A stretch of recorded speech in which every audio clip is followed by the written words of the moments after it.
Hey everyone, like, subscribe, and share this video with your friends and family. Let me know where you're watching from. I was 13 the summer I spent at my cousin Malia's house on Alderwood Hill. My parents sent me there with an eagerness that felt strange, even to me.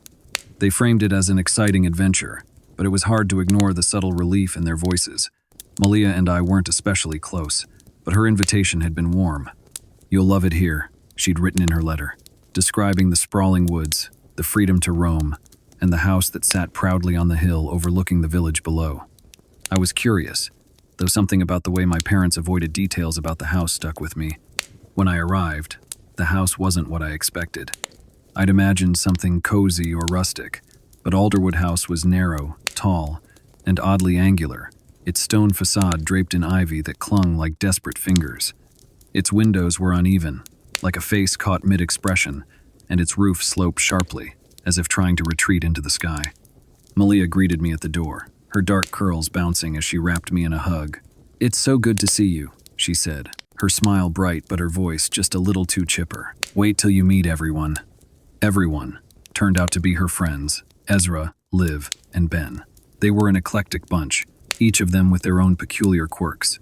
Ezra was loud and full of ideas, constantly bouncing between projects and stories. Liv was quieter, observant, with an air of wisdom that felt older than her years. Ben, on the other hand, was the joker, always teasing or pulling harmless pranks. They welcomed me quickly, and soon I felt like I'd always been part of their group. But the house itself didn't welcome me as easily. It was the kind of place where every sound seemed louder than it should be. Floorboards creaked even when no one was walking on them, and doors swayed slightly, even when there was no breeze. The air smelled faintly of cedar and iron, a combination I couldn't quite place. The strangest part was the attic door. It was at the very end of a long hallway on the 3rd floor, locked with a heavy iron latch. I asked Malia about it, but she only shrugged.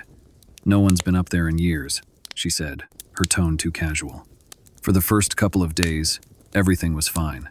We explored the woods behind the house, played card games by the fireplace, and swapped ghost stories late into the night. But then things started to disappear. It began with small, seemingly inconsequential items. My favorite blue cap, a souvenir from a family trip to Paris, vanished from my suitcase. I searched everywhere, even under the bed, but it was gone. I asked Malia if she'd seen it, but she shook her head. "Things go missing here sometimes," she said with a small smile.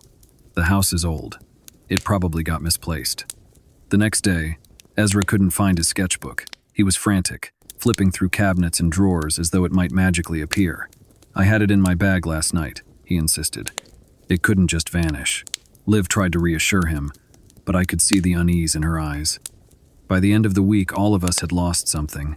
Liv's bracelet, a gift from her grandmother, went missing, along with one of Ben's notebooks. My pen collection, something I cherished and carried everywhere, was suddenly incomplete. It was unsettling, but we tried to laugh it off.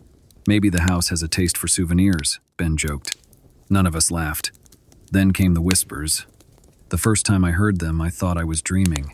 It was late, and the house was still, but I could hear faint murmurs like someone speaking just below the edge of comprehension. I sat up in bed, straining to hear, but the words were muffled, unintelligible. They seemed to come from the hallway, near the attic door. The next morning I asked the others if they'd heard anything. Ezra shook his head, Liv avoided my eyes, and Malia quickly changed the subject. "It's probably just the wind," she said, but her voice wavered. That night, I decided to investigate. When the whispers began again, I slipped out of bed and crept into the hallway. The attic door stood at the end, slightly ajar. My heart pounded as I approached, every instinct screaming at me to turn back, but I pushed the door open. The attic was cold, its air heavy with dust and something sharper, almost metallic. Moonlight filtered through a cracked window, illuminating a table in the center of the room. On it lay an open notebook. The pages were filled with sketches screwed, frantic drawings that seemed to vibrate with anger. There were figures with elongated limbs, hollow eyes, and faces twisted in agony. But what made my stomach churn were the drawings of us. Each of us was rendered in disturbing detail, surrounded by strange symbols. One drawing showed me standing in the woods, a shadowy figure looming behind me. Another depicted Ezra, his arms stretched unnaturally long, reaching for something unseen. On the last page were 4 words scrawled in jagged handwriting. "It ends with you." A floorboard creaked behind me and I spun around. Malia stood in the doorway, her face pale, her eyes wide. "You weren't supposed to see that," she whispered. "What is this?" I demanded, holding up the notebook. She hesitated, then sighed. "The house. It remembers things, people. It takes what it wants." Before I could respond, the attic door slammed shut. The hours that followed were a blur of panic and chaos. The house seemed alive, its walls groaning and shifting as we tried to escape. Doors that were open moments before slammed shut, and shadows moved where no light should fall. It was Malia who led us out, guiding us through a hidden passage she'd discovered years earlier. When we finally stumbled into the cool night air, the house was silent, its windows dark and empty. None of us spoke as we made our way down the hill, away from Alderwood House. I returned home the next day, shaken but relieved to be gone. I told my parents only part of what happened, and they never asked for more. Years passed, and I tried to forget. But last week, I received a package in the mail. Inside was my blue cap, perfectly clean, and a note written in familiar jagged handwriting. "The house always remembers." Last summer felt like stepping into a different world. I had just turned 18, a milestone that should have been celebrated with fireworks and laughter. But for my family, it was the start of something entirely different. Growing up in the heart of a bustling metropolis, our family gatherings were always unique, filled with unconventional traditions that set us apart from others. This year, we decided to escape the concrete jungle and retreat to an old, sprawling manor, nestled deep within the Whispering Pines forest. The manor was a relic from another era, its stone walls cloaked in ivy and its many rooms echoing stories of generations past. It was the perfect setting for our annual retreat, a tradition that had evolved over the years into a blend of adventure and mystery. While most families sought relaxation, ours thrived on excitement, often engaging in elaborate treasure hunts and puzzle-solving games that tested our wits and teamwork. This year's main event was something my great-uncle Marcus had devised: a nighttime scavenger hunt with a twist. The prize was an antique compass rumored to have belonged to an explorer who vanished in these very woods decades ago. The allure of the compass was irresistible, not just for its history, but for the promise of uncovering the manor's hidden secrets.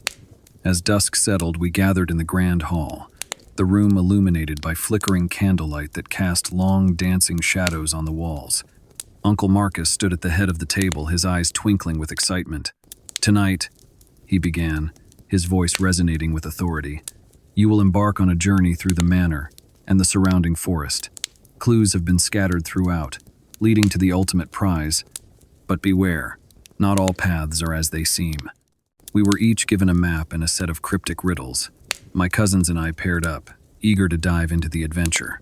I teamed up with Lena, my older sister, who had always been the brains of our duo.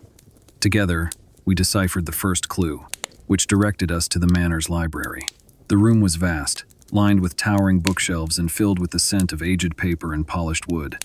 As we searched, the excitement grew, but so did the sense of unease. The manor seemed to come alive at night, creaking and whispering secrets through its corridors. Halfway through the hunt, we stumbled upon a hidden passage behind a bookshelf, leading to a narrow staircase, spiraling downward into darkness. Without hesitation, we descended, our flashlights cutting through the blackness.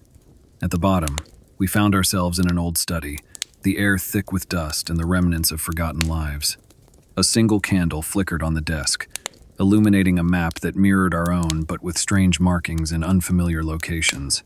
It was clear that this was the key to finding the compass. As we pored over the map, the temperature dropped, and an eerie silence enveloped the room. Suddenly, the door slammed shut, plunging us into darkness. Panic set in as we realized we were not alone. Shadows moved at the edges of our vision, and faint footsteps echoed through the chamber. Lena grabbed my hand, her grip tight with fear. "We need to stay calm," she whispered, though her voice trembled. We followed the map deeper into the manor, navigating through rooms that seemed to shift and change around us. Each clue led us closer to the heart of the mystery, but also deeper into the manor's enigmatic history. It felt as though the house itself was testing us, challenging our resolve and ingenuity. Hours passed, and our energy waned, but we pressed on, driven by the promise of discovery. Finally, we reached a grand ballroom, the centerpiece of the manor, where the final clue awaited. In the center of the room stood a large, ornate mirror. The riddle pointed directly at it, and as we approached, the glass shimmered and rippled like water. Lena reached out and touched the mirror, and to our astonishment, it transformed into a portal. Beyond the glass lay a hidden garden, bathed in moonlight, with the antique compass resting on a stone pedestal. But as we reached for it, a figure materialized beside USA ghostly apparition, dressed in the explorer's attire, his eyes filled with both sorrow and determination. "You have proven your worth," he intoned, his voice echoing softly. "The compass is a key, not just to finding your way, but to understanding the past that binds us all." We took the compass, feeling a surge of energy and clarity. The ghost began to fade, leaving us with a sense of fulfillment and a deeper connection to our family's legacy. As we made our way back to the manor, the first light of dawn breaking through the trees, we realized that the true treasure was not the compass itself, but the journey we had undertaken together. The manor's atmosphere had shifted, now warm and inviting as if acknowledging our success. Our family gathered once more in the grand hall, sharing stories and reliving the night's adventures. Uncle Marcus smiled knowingly, his eyes reflecting the joy of seeing us overcome challenges and grow stronger. That summer retreat marked a turning point for us. The manor, with its rich history and hidden mysteries, became a symbol of our bond and resilience. We left Whispering Pines with memories that would last a lifetime, the antique compass serving as a reminder of the night we uncovered, not just a relic, but the essence of what it meant to be a family. Months later, the compass still sits on my desk, its needle gently swinging as if alive. It's a constant reminder of that magical night, a testament to the power of curiosity and the strength we draw from one another. As I embark on my own journey into adulthood, I carry with me the lessons learned in the heart of Whispering Pines, knowing that no matter where life takes me, the spirit of that summer will always guide me. The following winter, we returned to the manor, eager to see what new adventures awaited us. The Whispering Pines forest, with its endless possibilities and hidden secrets, continued to be a place where our family could explore, grow, and create unforgettable memories. Each visit deepened our appreciation for the manor's mysteries and the bonds we shared, proving that sometimes the most extraordinary experiences come from embracing the unknown and venturing beyond the familiar. One snowy evening, as we gathered around the fireplace, Lena handed me a notebook she had kept throughout our adventure. "I think it's time we document everything," she said, her eyes shining with excitement. "Who knows what future generations might uncover?" As I flipped through the pages, filled with notes, sketches, and reflections, I felt a sense of responsibility and pride. Our story was now part of the manor's legacy, a chapter in its ongoing tale. And as the flames danced in the hearth, casting a warm glow on our faces, I knew that Whispering Pines would forever hold a special place in our hearts, a sanctuary where our family's unique traditions thrived and our stories were written in the annals of time. Years have passed since that unforgettable summer, and I often find myself reminiscing about the adventures that shaped us. The manor still stands, a beacon of mystery and wonder, inviting us to return and continue our exploration. Each visit brings new challenges and discoveries, ensuring that the spirit of curiosity and unity remains alive within our family. As I prepare for my own future, possibly leaving the comfort of Whispering Pines to carve my path in the world, I carry with me the essence of those nights' courage, resilience, and the unbreakable bond of family. The antique compass, now a cherished heirloom, serves as a symbol of our journey and the endless possibilities that lie ahead. In the end, it wasn't just the games or the treasures that made our gathering special. It was the shared experiences, the laughter and the fears, the triumphs and the setbacks that brought us closer together. Whispering Pines was more than just a location. It was a testament to our family's spirit, a place where we could be ourselves and face the unknown together. As I close the notebook, a sense of completion washes over me. Our story is just one of many that the manor holds, each unique and full of its own magic. And as long as we continue to seek out new adventures and cherish our time together, the legacy of Whispering Pines will endure, guiding us through whatever the future may hold.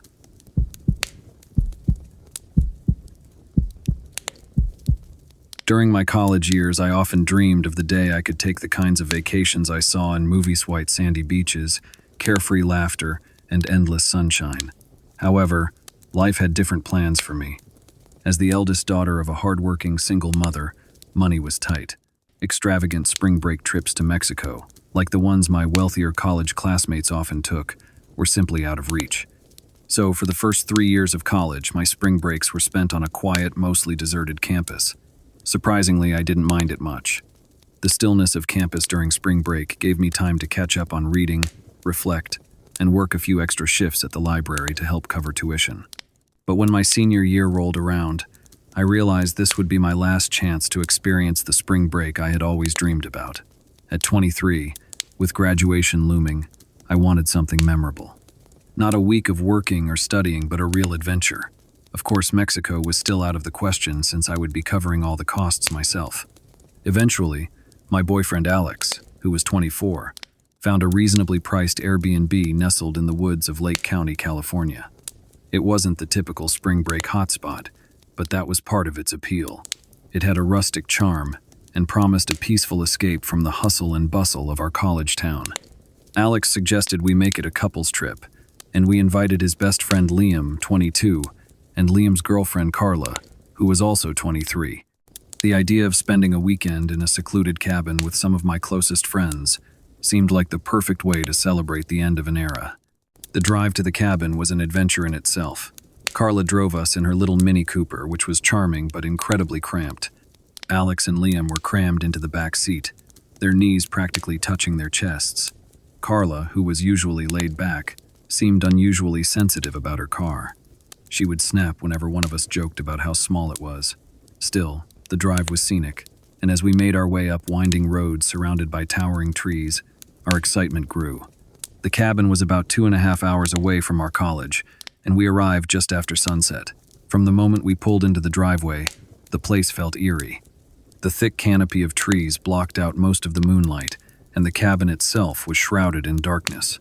"Cozy," Alex joked as we unloaded our bags. Despite the unsettling atmosphere, I was determined to make the most of the weekend. The Airbnb was rustic but charming. It featured a stone fireplace, a hot tub, and an antique record player that added a touch of nostalgia. The host had left a basket of snacks and a handwritten note welcoming us to enjoy the peace and tranquility of the woods. As we explored the cabin, I noticed a few odd things: a set of knives with unevenly sharpened blades, strange markings on one of the bedroom walls, and a locked door at the end of the hallway. When I asked Alex about the door, he shrugged it off. "Probably just a supply closet," he said. But something about it made me uneasy. That first night, we kept things simple. We lit a fire, opened a bottle of wine, and played board games. Carla seemed distracted and spent most of the night scrolling through her phone. Alex tried to cheer her up, but she brushed him off, claiming she was just tired. Despite her mood, the rest of us had a good time. The next day, after a lazy morning of sleeping in and eating pancakes, we decided to use the hot tub.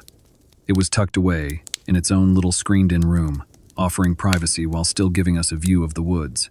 We brought drinks and played Never Have I Ever, laughing and sharing stories. For the first time that weekend, Carla seemed to loosen up. As the night wore on, I started to notice how quiet the woods had become. The usual chirping of crickets and rustling of leaves was absent, replaced by an oppressive silence. Just as I was about to comment on it, a bright flash of light lit up the room. It was so intense that for a moment, I thought it was lightning. But the sky was clear, and there hadn't been any thunderstorms in the forecast. "What was that?" Carla asked, her voice trembling. None of us had an answer. We sat there in stunned silence, listening for any signs of movement. A few moments later, I heard a faint clicking sound coming from the woods. At first, it was barely audible, but it grew louder and more distinct. Then came a second click, this time from a different direction. My heart began to race as I realized the sounds were circling us. "I think we should go inside," I said, trying to keep my voice steady. Alex nodded, and we quickly gathered our things and headed back into the cabin. Back inside, the four of us huddled in the living room. Alex tried to reassure us that it was probably just some animals, but I could see the unease in his eyes. We decided to lock all the doors and windows, just to be safe. For the next hour, we sat in silence, listening for any signs of movement outside. Just when we thought the worst was over, a loud bang echoed through the cabin. Someone or something was pounding on the front door. Carla let out a scream, and Alex grabbed the largest knife he could find in the kitchen. "Who's out there?" he shouted, but there was no response. The banging stopped, but a few minutes later, one of the living room windows shattered. A large rock had been thrown through it, and attached to the rock was a piece of paper. Scribbled in black ink were the words, "Go away. You shouldn't be here." Panic set in. We called the police, but they told us it could take at least an hour for them to reach our remote location. Meanwhile, the strange clicking and whistling sounds continued outside. It was as if we were being hunted. By the time the police arrived, we had packed our bags and were ready to leave. The officers searched the property but found no signs of anyone. They tried to convince us to stay the night, promising to patrol the area, but we couldn't bear the thought of spending another minute there. The Airbnb host was apologetic and offered us a full refund, but they refused to answer any questions about the cabin's history. Alex was convinced there was more to the story, and I couldn't shake the feeling that we had stumbled into something we were never meant to see. Even now, months later, I can't explain what happened in those woods. Was it a prank? Some kind of warning? Or something far more sinister? All I know is that I'll never set foot in that cabin or any Airbnb in a remote location again.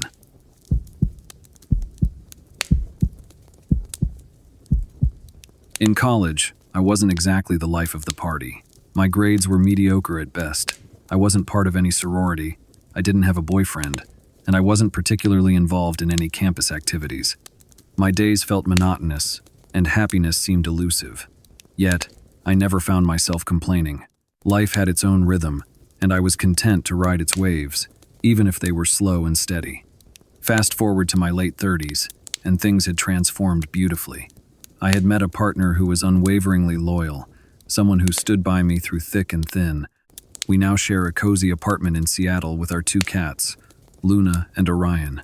Planning a proposal felt like the next natural step in our journey together. But reflecting on those college days brings back memories of nights filled with uncertainty and the desperate search for connection.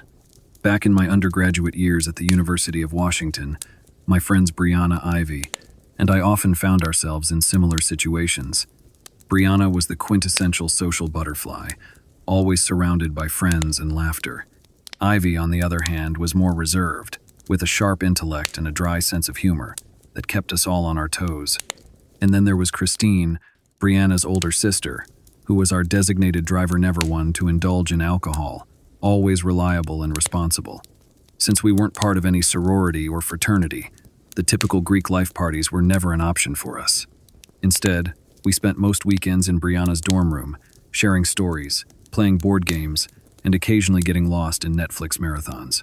It wasn't the most exciting way to spend our free time, but we were content in our little bubble. Still, the allure of a good party was hard to resist. We craved the excitement, the chance to meet new people, and the simple joy of letting loose, even if it meant driving over an hour to the next town. One Friday afternoon, Ivy sent a message in our group chat. She had been talking to a guy named Caleb, and he had invited her to a party not too far from campus. Brianna laughed, teasing that it might turn out to be some bizarre, niche gathering, maybe an emo, anime, or death metal-themed party. Ivy was insistent, assuring us that it would be a typical college bash. With nothing better on our agenda, we agreed to go, deciding to make the best of whatever the night had in store. Brianna reached out to Christine, her sister, and asked if she could be our designated driver for the evening. Christine, ever the responsible one, agreed without hesitation. She didn't drink, and was always up for ensuring her friends got home safely. With Christine on board, everything seemed set for a fun night out. As we piled into Brianna's car, the excitement was palpable. The drive was filled with our usual banter jokes, stories, and the occasional argument over the best pizza toppings. But as we approached our destination, Ivy's demeanor shifted. She started complaining about how Caleb hadn't responded to her texts in hours. Given Ivy's typically calm nature, this was surprising. She seemed genuinely upset, her usual composure slipping away. Halfway through the trip, Ivy's phone screen went blank. Her profile picture had vanished, and her messages to Caleb were nowhere to be found. Brianna and I exchanged worried glances before gently breaking the news to her. Caleb had likely blocked her and gone to the party with someone else. Ivy's face fell, and she moped for the rest of the drive, her earlier excitement replaced with a cloud of doubt. When we finally arrived at the party venue, the house was impressive, massive, and modern, standing out starkly against the row of modest homes on the block. It was nothing like the typical college house parties we were used to. Ivy, still feeling down, didn't want to go in right away. She needed something to lift her spirits, so we decided to pregame outside the car. Christine parked a little further down the street, giving us some privacy as we cracked open a few beers we had brought along. As we sipped our drinks, we watched the crowd pour into the house. The atmosphere looked promising, lights streaming from every window, music thumping, and people laughing and mingling. It seemed like we had made the right choice. Once Ivy felt a bit more relaxed, we decided to head inside.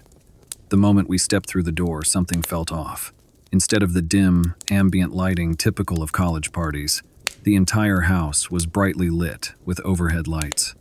The decor was stylish and sophisticated, more reminiscent of a high-end cocktail party than a college gathering. Everyone was dressed impeccably, no one in the usual casual or flamboyant attire associated with youthful revelry. The music was another surprise altogether. Instead of the expected trap, hip-hop, or pop hits, an ethereal, almost otherworldly instrumental playlist filled the room. It was hypnotic but strangely unsettling. Brianna, Ivy, and I exchanged confused glances, trying to make sense of the setting. It was clear that something was different, but we couldn't quite put our finger on it. We grabbed drinks from the bar and began to wander around, hoping to find familiar faces or something that would ground us in this new environment. People glanced our way, but when we looked back, their eyes darted away quickly. It was as if we didn't quite fit in. Despite the odd vibe, we started to enjoy ourselves. The drinks flowed easily, and the conversation was surprisingly engaging. Christine, true to her nature, stuck to her side of the group, choosing not to indulge. Brianna was animated, sharing stories and laughing loudly, while Ivy remained more introspective, her earlier frustrations seemingly forgotten. Not long after, a trio of girls approached us. They were striking, elegant, and confident, with an air of mystery that was both intriguing and intimidating. They began flirting with us effortlessly, their compliments sincere yet enigmatic. One of them mentioned an entrance fee, which initially seemed like a joke, until they revealed a bottle of tequila. Without much hesitation and not wanting to appear uncool, we accepted and took a few swigs. The tequila was smooth, and soon the six of us were mingling, laughing, and even dancing a little. Everything seemed to be going well until I noticed something peculiar about Alex, one of the girls I was talking to. There was a thin, green line running down her neck, almost as if someone had drawn it on with a Sharpie.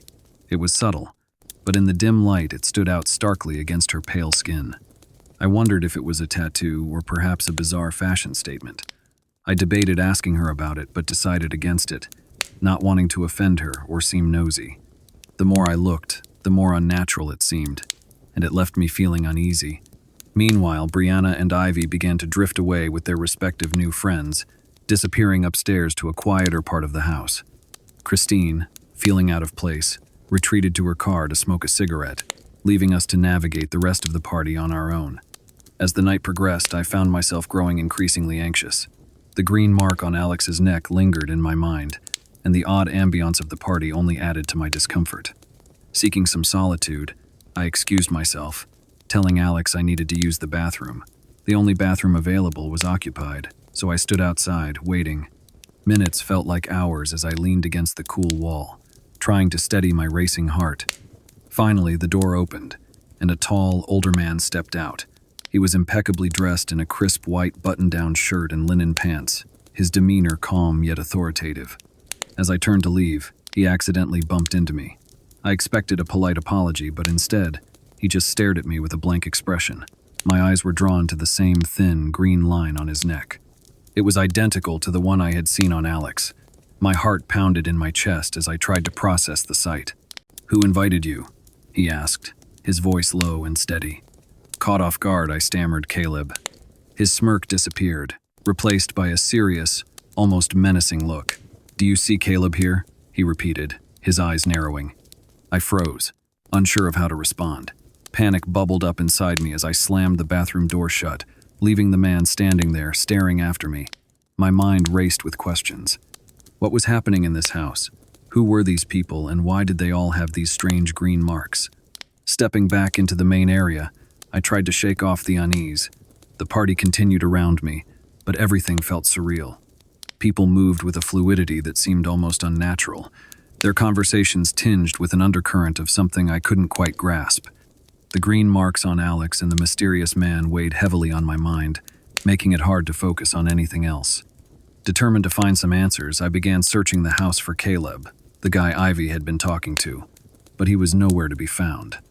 Everywhere I looked, people gave me curious glances, their eyes lingering a little too long, as if trying to decipher my presence in their carefully curated environment.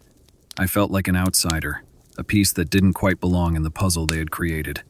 As the night wore on, the atmosphere grew more intense. The ethereal music seemed to seep into my very being, making my thoughts swirl and my emotions heighten. I could feel the weight of every glance, every stare, pressing down on me. It was as if the house itself was alive, observing, judging, and waiting for something to happen. I decided to leave, feeling an overwhelming need to escape the strange energy of the party. Gathering Brianna and Ivy, who were deep in conversation with their own new friends, I made my way to the exit. The walk back to the car was a blur, the cool night air doing little to calm my frayed nerves. Christine was waiting for us, her face a mix of concern and relief. As we drove away from the house, the surrealness of the evening began to settle in.